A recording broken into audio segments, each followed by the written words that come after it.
Okay, so the first problem is that the patients who come in and who are getting a neurological exam in the intensive care unit, we all know that the exam sort of fluctuates.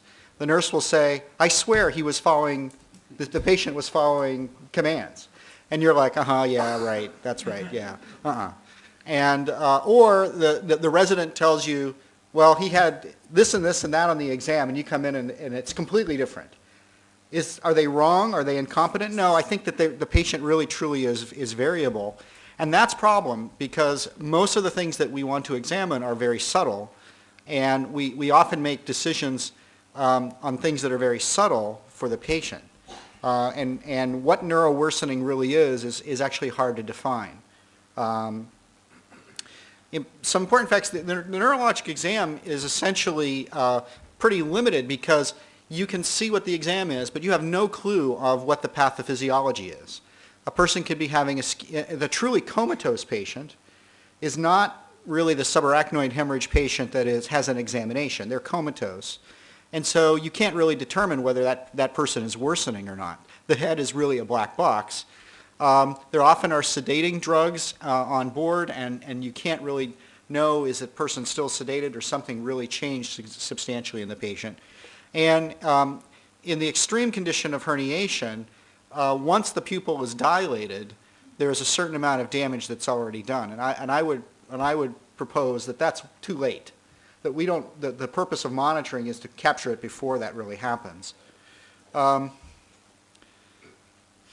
predictive. We found that the predictive abilities for outcome are good with the classical examination. The Project Impact has shown that. The coma exam, there's actually paper that the coma exam is normal despite CT scans showing severe brain edema, midline shift, and herniation. So do you want to be that patient and say, well, the exam is fine and I'm not going to do something about the patient? And multimodality monitoring can really detect important differences in outcome as compared with the coma examination. There's a paper by Coe that says that the monitoring is actually better than the exam. Now, seizures are an interesting thing. We've talked this morning about seizures.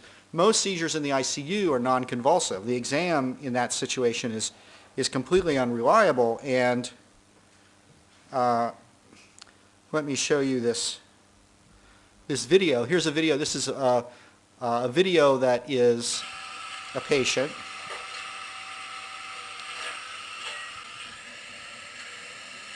Can you tell me what's going on in this patient? The patient's comatose. Nothing is going on. There's nothing happening in this patient. There's absolutely nothing happening. The seizure.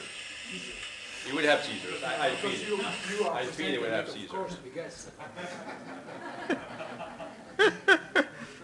And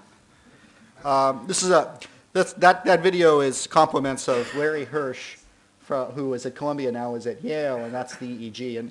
And Larry Hirsch, he sent me 5 or 6 of these videos, and they're all the same. Nothing's going on in the patient, and there's tremendous activity. There's tremendous, what I like to call badness going on inside of the brain. And brain ischemia is silent. Especially in the comatose patient, we see that there's a whole lot going on. You don't really need to examine the patient if you see a big deterioration. So in the comatose patient, does the exam really is necessary? I don't really know. And this is the best thing. We talked about randomized controlled trials. There's no randomized controlled trial that says that you as a physician really matter. Hey, wait. That's for the discussion. So, and there are. I should really take that back. There are a few studies that show both intensivists and neurointensivists make a difference, and one would think that part of that difference is examining the patient, understanding what's going on in the patient, but it hasn't been independently tested per se. So.